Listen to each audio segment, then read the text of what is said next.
Welcome to the Hammered Leatherworks home studio. This is our first tutorial, and today I'm going to be showing you how to do saddle stitch in the one needle method to get beautiful, straight, even looking stitches. Today we are working on the double Dutch pouch. This is actually the prototype one. We're using this because it's got nice big holes to make it easy for you to see on the video. So let's get started. Our first step is to measure how much thread we need. So we're going to sew this seam at the bottom here. It's through 2 layers of leather. I'm going to use a nice bright colour so you can all see it on the video. This is a 4-ply hand-dyed waxed linen thread. You can find this in our supply store. It's super unique. It comes out of the USA and it's such a pleasure to use. Even though it's waxed, you don't get that sticky feeling. So to measure the correct amount of thread for your seam, you lay the thread over your holes like this, and then you times that by 4. So we're going to go, that's 1, that makes 2, that makes 3, and that makes 4. A little tip: when you're sewing a short seam like this, you do need a bit more because your needle is very long and you need the ability to turn the needle to get it in the holes. So I'm just going to add an extra needle length of thread onto the end of that and trim.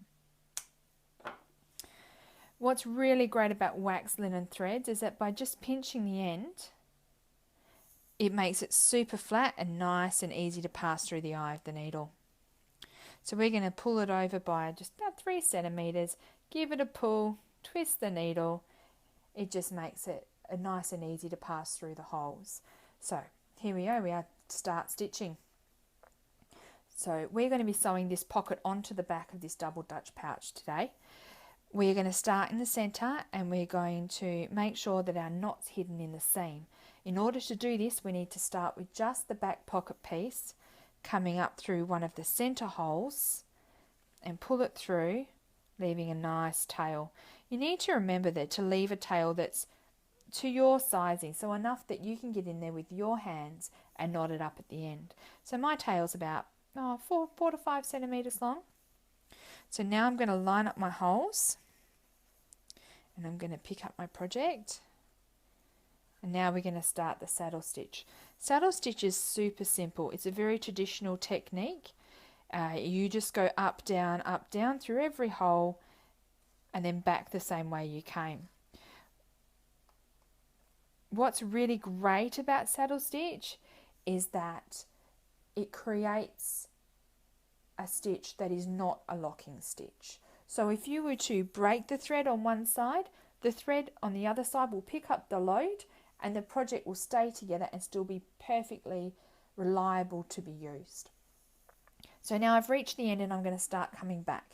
Now here's where the secret comes into it. When you're using a one needle method, the trick is that if you come up the next hole, see how I'm coming below the thread that's already in the hole? We're going to pull that through. So my next stitch is going to go above the thread in the next hole. And that is what's going to create that really nice straight stitch. So I'm just going to keep going. So I'm going to come up below and I'm going to keep going across the pocket until I reach the end. And then we're going to start coming back again. So I'm going to come up below and go down above. There we go. So there's our really lovely looking stitches. This is our first stitch. When we tie our knot, that stitch will even out like this. So what we're going to do now is we're going to reinforce our last stitch. We do this by just going over it again. So we're going to make sure that there's 2 layers of thread in that particular hole. I'm just going to come back and go the other way as well because I like it to look nice and even on both sides. You'll notice when I'm doing this, I'm staying to the top of both of the holes. I'm doing this because once you put 2 layers of thread in there, they tend to automatically fill the hole and set themselves nice and straight. So there we are, we've reinforced our center holes. Now we need to bring our thread up so it meets up with the one we left in the centre where we started. So I'm going to turn the project over for this. There you can see there's our reinforced stitch there. I'm going to put my needle through the centre hole where we started, going through just the one layer, so we are back where we started, where the thread we started is. So I'm just going to pull this up, and I'm going to pull my needle off. There we go. So there's our perfect stitches, nice and straight, nice and even.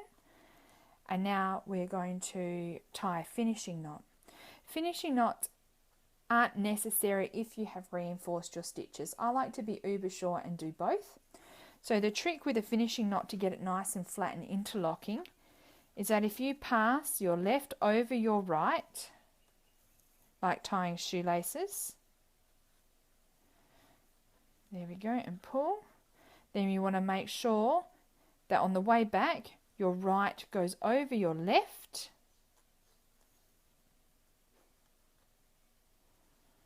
and you pull, and there we go, we've got a really nice tidy knot that's interlocking. Then you trim your threads so they're about 10 mil in length. Get rid of those. I like to push mine against the threads in the holes. This gives like just a really nice flat finish. You can do it with your fingernail or with your needle, just like that. Then I'm going to pop my project on my workboard and just give it a little bit of a tap with a hammer.